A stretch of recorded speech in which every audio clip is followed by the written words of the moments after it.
equipped to operate all traffic between the Bay Area and LA circa 1964. The line is signaled and controlled by digital radio throttles. Trains originate and terminate in the staging tracks below the scenic level of the railroad.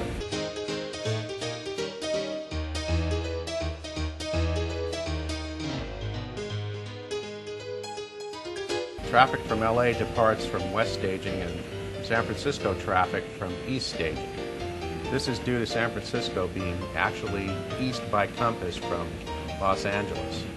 San Francisco is the extreme west end of the Southern Pacific, and most of the other lines ran east-west out of Los Angeles and the Bay Area. The lines that actually ran north and south, they configured that way too, so trains wouldn't turn from west to north or anything like that. They just arranged the whole thing as east and west. And the farthest west point on the Southern Pacific system was San Francisco. So everything that runs towards San Francisco runs west. Trains from the north that ran south to San Francisco ran west.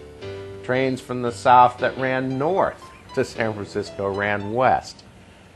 It just made it easier to dispatch those trains and to keep track of them. Past Devon Siding, which is a remote passing track just west of Casmalia. Next is the town of Casmalia and a small siding that was used for work equipment and a small cattle pen. After Casmalia is Lompoc Junction, which is the beginning of the 9-mile branch line to Lompoc. The line crosses the San Ynez River here. That's the San Ynez Trestle. It goes over the San Ynez River at the mouth of the Pacific Ocean. That's the configuration it was in around 1964 to at least 1967. That is the west end of Surf Yard. This is the beginning of Lompoc Junction, where the branch line that still goes to Lompoc began, moving closer to Surf Station as it stood in 1964 before it was burned down. Cars for Lompoc were dropped off there, and the Lompoc engine would bring it down the branch line into Vandenberg. There's an extensive railroad inside Vandenberg. That in the middle is a train order board that shows for train direction. When they're straight out, that means stop, and the general rule was those blades would stay at stop all the time, and if a train was coming in and it didn't have to stop, they'd move it down and give them a green light. This represents coastal scenery south of 27.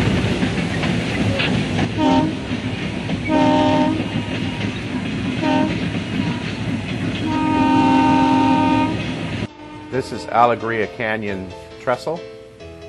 It was built in the 1899-1900 era. It was part of the last section of the railroad built. Just south or east of Alegria Canyon, it represents a couple of different spots along the coastline. It's kind of an amalgamation of them, but it looks almost identical to one spot where jagged rocks jut out and the tracks weave behind. This is Gaviota Canyon Bridge.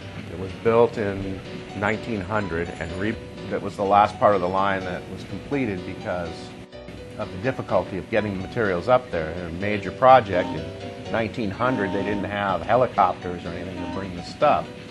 They had to just hike it in there. This is the Gaviota Station, water tanks, and work sheds. Gaviota Station was actually closed at that time, but still existed.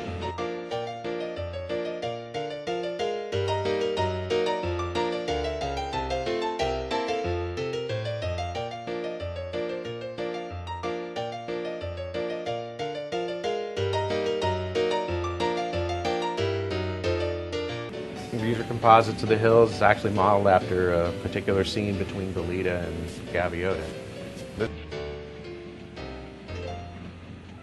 This mess over here is going to be Elwood and La Patera with a giant rock mill and a packing plant for lemon. Operations are based on the October 1964 timetable.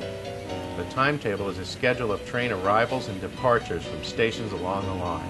Trains would be assigned class designations based on train class and direction of travel. This allowed trains to meet and pass in the sidings based on priority. 1964 was a busy period for the coastline. Freight traffic was at a peak not exceeded since World War II. Trailer on flat car trains, such as the 371 and 372 Advanced Coast Merchandise, were recently added to the schedule. Some freight trains ran in multiple sections, and passenger traffic, although on the decline, was still well represented, with 3 scheduled runs in each direction. There aren't many people modeling it, like the coastline part, because it's not very accessible. I have a couple of friends on the net that grew up down in that area. I got one friend that sent me a great load of pictures on Gaviota and the water tanks. I didn't even know about the water tanks.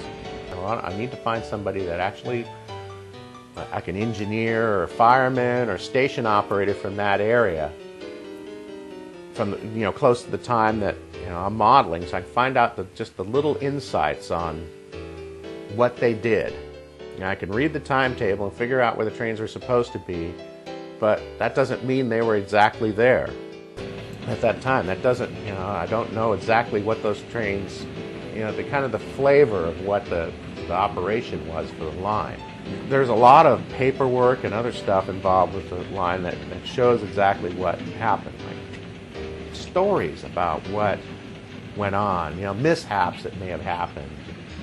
One of the things I heard about was that most of the freight trains were really late.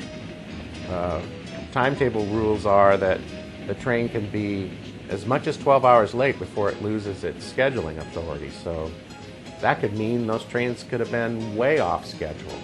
If one train is really late, like 2 or 3 hours late, then I would think if a train was going to meet it coming the other way, then they'd give it authority to go further down the line and arrange for the trains to pass at a different spot. Because for the most part, this is a single track system with passing sidings.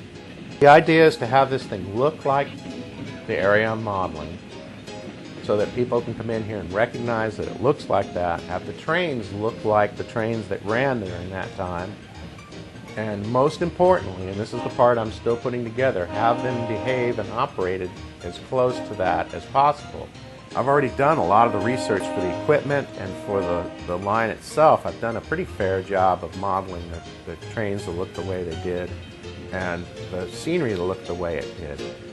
But the big piece is getting it all to work the way that it did. And that's not only mechanically getting the engines to work right and the cars to stay on the track, but to get the information.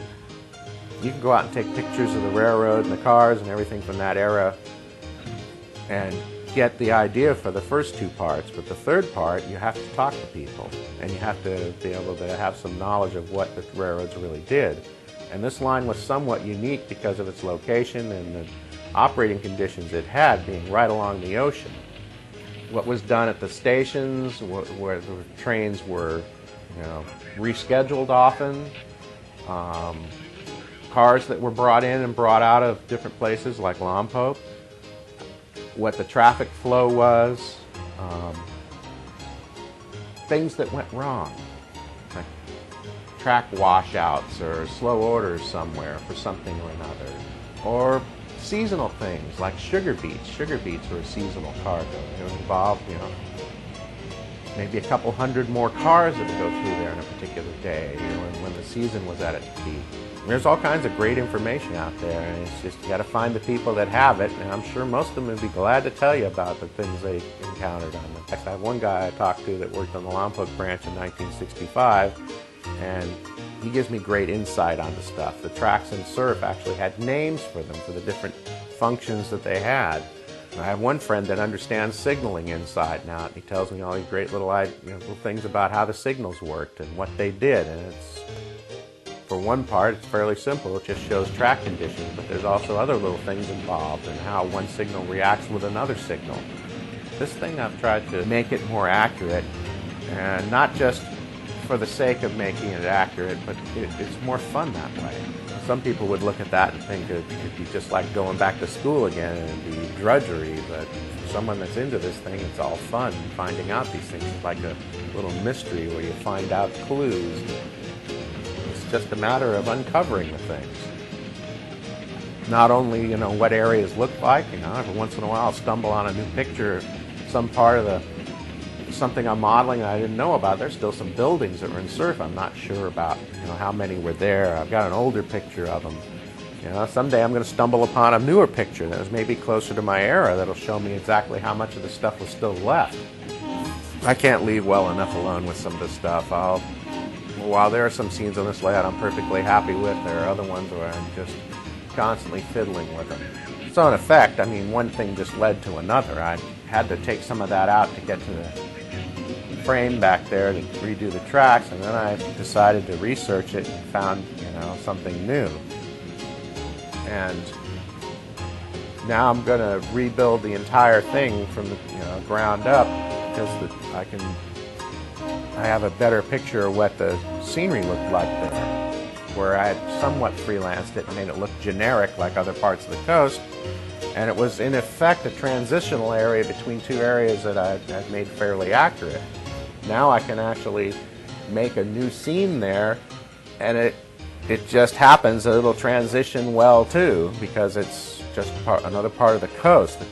And that goes for the equipment and the operations of it, too. I'll find out some new little piece of how, another piece of the puzzle of how things operate on this layout, and I may change some stuff. As I get new locomotives online, I'm going to change some of those too, and assign, instead of having one train come through twice, I'll have the second train built. I may have to rewrite all those operation cards I did, but then they're designed for that. You can just write a new card and slip it in the little pocket and